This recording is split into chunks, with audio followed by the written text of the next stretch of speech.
Notre deuxième invité m'a envoyé un message il y a quelques mois de ça pour me dire qu'il avait peut-être une histoire pour la veiller. Il est parti en voyage au Vietnam en 2020, début 2020. Et peut-être que vous me voyez arriver parce que 2 semaines après son arrivée au Vietnam, c'est le confinement.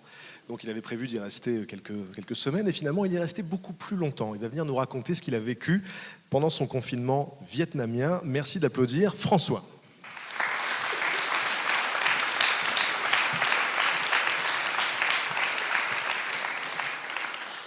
Bonjour à tous et à toutes, merci. Ma grand-mère est vietnamienne et quand elle est décédée en 2018, je suis parti une première fois au Vietnam, à Hanoï, avec mon frère et mes parents. Et le dernier jour de mon voyage, j'ai eu une sorte de sensation qui partait vraiment de mon ventre, de mes entrailles, et qui me disait, il y a quelque chose à faire ici, il faut que tu restes. Et je ne comprenais pas d'où venait cet appel, c'était très métaphysique, je ne suis pas très croyant, mais il y avait quelque chose qui se passait. Et de retour à Paris, après j'avais cette nostalgie des murs jaunes de la ville, pour ceux qui connaissent, et de toute cette ambiance que j'avais pu, ce parfum du pays. Et j'avais quelque chose en tête, je me disais, il faut que je fasse un pont entre la France et le Vietnam, il faut que je retrouve ma grand-mère, en faisant quelque chose de beau et de bien au Vietnam. Et donc à la fin d'un stage dans une boîte de musique à Paris, je me suis dit, je vais prendre un ticket et puis je vais partir. Je suis parti sur un coup de tête. J'étais pas très, très, très heureux à Paris. Il pleuvait, il faisait froid. Enfin voilà, c'était assez gris. Et j'avais cette image encore des lumières jaunes du Vietnam. Et je suis parti au Vietnam à nouveau avec cette idée. Je vais faire un film sur la musique au Vietnam. Je vais essayer de savoir s'il y a un orchestre. Je vais essayer de rencontrer des musiciens, d'en savoir plus sur la musique, tant au sens européen, musique européenne, que la musique traditionnelle. Et voilà, je suis parti comme ça, j'ai jamais fait de vidéo vraiment, de film, et je pars avec mon iPhone et presque sans argent. Et je sais pas où dormir. Et donc j'arrive au Vietnam et je regarde sur Facebook, sur un groupe, je vois qu'il y a un appart, je prends un appart, et un type arrive en moto et me dit, bah voilà, tu me passes $200 et t'as l'appart pendant 1 mois. Et je me dis, c'est quand même pas très cher, j'ai 600 €, donc je peux rester 2-3 mois, je dois travailler en juillet à Paris, donc je pourrais rester, et puis après je rentre. Et là, tout le monde me dit, je me réveille un matin et les gens me disent que je vais mourir, et que tous les Chinois vont mourir, et que c'est le Covid, et qu'il faut que je rentre absolument. Et je dis, non, il faut que je reste au Vietnam, j'ai pas envie de rentrer. Et au final, de toute manière, les compagnies aériennes ferment, et je reste au Vietnam. À partir de là, je sors un soir, j'ai un accident de moto et je perds mon portefeuille. Donc là, je me dis, si je dis à mes parents que j'ai perdu mon portefeuille, ils vont me dire, mais il fallait vraiment que tu rentres, t'es complètement débile. Et donc je sais plus comment je m'arrange. À un moment, je vais dans un temple, je vole une orange, enfin je sais n'importe quoi. En fait, quand on est loin de chez soi, on fait des trucs, c'est totalement absurde, mais on relativise tout. Donc, et il se trouve qu'il y a le chef d'orchestre qui me répond sur Facebook et qui me dit, on peut prendre une pizza ensemble. Donc je vais dans un restaurant et je me dis, si jamais il ne m'invite pas, c'est fini, j'ai pas l'argent pour payer la pizza. C'est des prix qui sont 20 fois supérieurs aux prix locaux. Je me dis, mais pourquoi je vais pas prendre un feu Enfin bref, du coup, je vais au final, il m'invite et je suis très content. Et après, donc il y a un premier confinement au Vietnam et là, donc les choses s'arrêtent un petit peu. Mais il y a une télé qui s'approche de moi et qui veut m'interviewer sur mon projet alors que je n'ai absolument rien fait. Et qui me dit, on va te filmer, on veut filmer we want to film your company, we want to know everything about you. Et moi, j'ai une chambre de 15 mètres carrés, donc ils viennent dans ma chambre avec une énorme caméra. Et j'ai un tout petit ordinateur à cette époque-là, et j'ai mon iPhone. Et ils me disent, bon, on va aller ailleurs. Et je vais à côté d'un lac, et ils me demandent de filmer des canards, et puis des gens dans la rue, comme ça. Et après, donc ça passe à la télé, ils disent que je vais faire un film sur l'opéra. Et on me voit avec mon iPhone, comme ça, en train de filmer des canards, et puis des trucs qui n'ont rien à voir, complètement lunaires. Mais il y a cette idée, il y a cette vision de filmer l'orchestre et d'aller à l'opéra. Et voilà. Et alors moi, je vais voir l'Institut français, l'ambassade, et je leur dis mon projet. On me dit c'est pas possible, c'est interdit de filmer, c'est une dictature. Je me dis bon, ok. Et là, au final, les activités culturelles reprennent. Et le chef d'orchestre me dit tu vas filmer, tu peux venir avec moi. Je vais dans une salle qui est immense, c'est la plus grande salle à Hanoï. Et en fait, c'est un concert qui est là pour célébrer les 75 ans du ministère de la Police. Et donc je me retrouve à louer une caméra, à filmer le ministre de la Police et l'armée, et des gens qui chantent l'hymne national et l'indépendance du Vietnam face à la France. Enfin, je suis le seul Français. Et là, je me dis, l'ambassade, l'Institut français, en fait, ils n'ont rien compris, quoi. Je suis en train de tout filmer, et après, ça repasse à la télé. Enfin, c'est n'importe quoi. Et j'ai l'impression d'être un communiste. Enfin, je veux dire, c'est complètement lunaire. En parallèle, j'essaie de financer ma vie quotidienne, parce que même si c'est pas cher, en fait, on dépense beaucoup au Vietnam. Et je donne des cours de français, sauf qu'en fait, personne ne veut apprendre le français au Vietnam. Donc je me retrouve à donner des cours d'anglais avec un accent français. Et je sais plus, il y a un cours où je dois leur dire le mot plage, et je leur dis beach, beach. Donc tout le monde dit prostituée, prostituée. Et le cours d'après, c'est la même leçon, sauf qu'entre-temps, je suis allé aux toilettes et j'ai pu voir que en fait, c'était pas beach, mais beach. Donc je refais la même cours mais différemment, donc l'assistante d'anglais elle me regarde, elle comprend rien du tout. Et je me dis il y aura des générations de Vietnamiens qui vont parler vraiment n'importe comment l'anglais, enfin je m'excuse normalement. Et voilà, il y a plein d'anecdotes comme ça. J'avais pris un selfie avec le ministre de la Police et c'était un peu une sorte de passeport. C'est-à-dire, une fois j'avais grillé un feu rouge, on m'avait arrêté et j'avais fait non.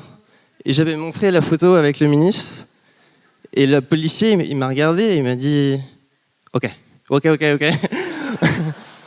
Et du coup, après, j'étais avec mon scooter et j'avais l'impression d'être un super-héros. Je me disais, mais quoi qu'il arrive, je montre cette photo et c'est bon. Je fais ce que je veux. Il y avait aussi un autre type de job que je pouvais faire pour financer mes tournages, c'était modèle. Alors, en fait, on a l'impression d'être une star. Et sur Facebook, il y a des offres, des annonces et on nous dit, voilà, vous pouvez jouer telle personne, on a besoin de telle personne pour un spa, pour ça. Et un jour, j'ai été pris pour un job. Je devais aller dans le centre du Vietnam. Je suis parti à 4h du matin, j'ai pris un bus. Je me suis retrouvé dans le centre du Vietnam. Je devais être un Américain qui apportait une technologie de laser pour supprimer des boutons d'acné. Et j'étais avec une équipe de Hanoï qui était vietnamien, qui ne me comprenait pas et qui ne comprenait pas les gens chez qui on était puisque c'était un dialecte différent. Donc personne ne se comprenait.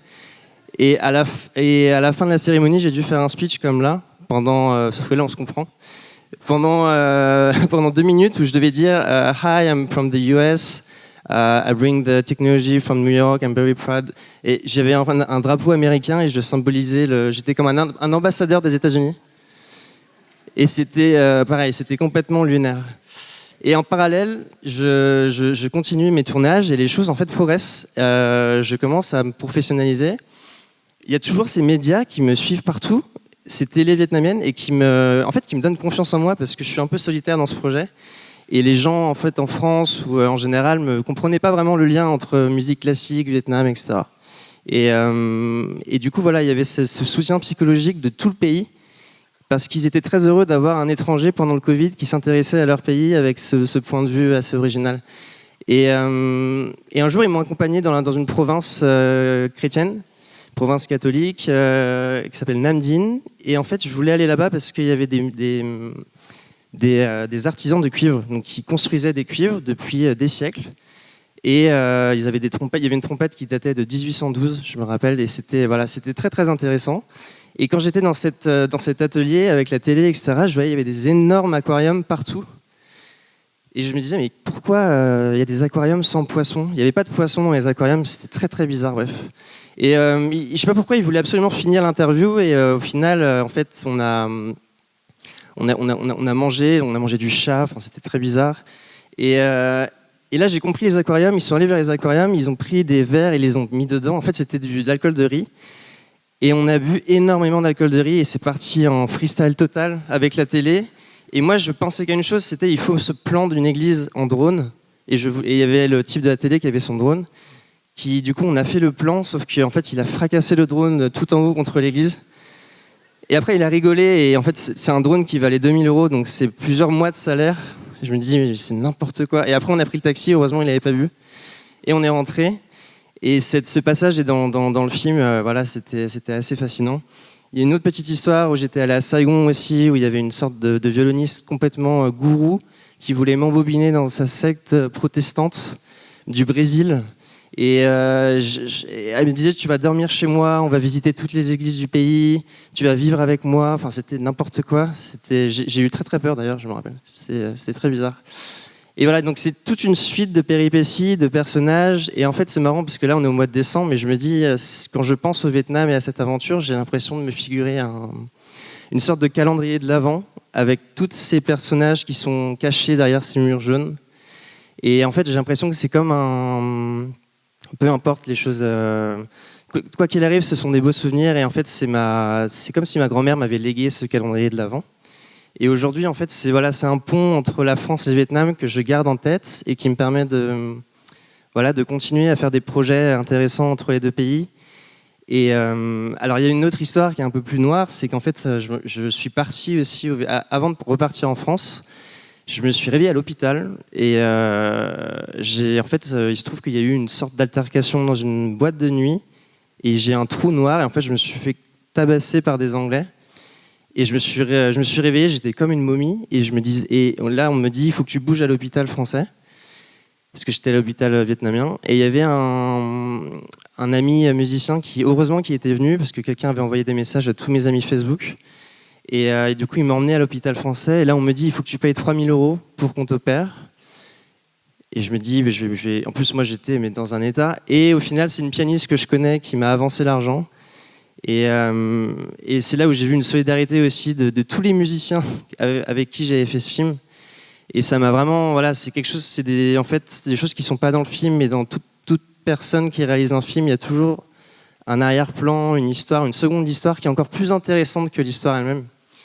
Et au final, après à mon retour en France, je me suis rendu compte que même si j'avais cette quête des origines au Vietnam, il y avait aussi ce retour, mes vraies origines étaient quand même en France, et j'ai pu retrouver ma famille, mes amis, et retrouver un lien avec eux que j'avais pas forcément eu en fait avant ce départ au Vietnam. Donc j'ai l'impression finalement que le fait de partir loin nous rapproche de là où on est à la base, et qu'il n'y a pas vraiment de distance géographique, c'est seulement une question de trajet, de parcours. Aujourd'hui, je vais beaucoup au Vietnam pour des projets. Et en fait, j'ai pas cette sensation de distance maintenant. J'ai l'impression que les deux pays sont en moi. Et voilà. Alors, récemment, on m'a dit une phrase, je sais plus de qui elle est, qui dit que il y a des lieux qui nous donnent un pouvoir incantatoire. Je trouvais ça très beau. C'est qu'en fait, j'ai l'impression que on est vraiment influencé par des environnements, par des choix de voyage, et c'est très très important. Il ne faut surtout pas négliger là où on est, parce que ça change absolument toute notre vision du monde. Voilà, merci.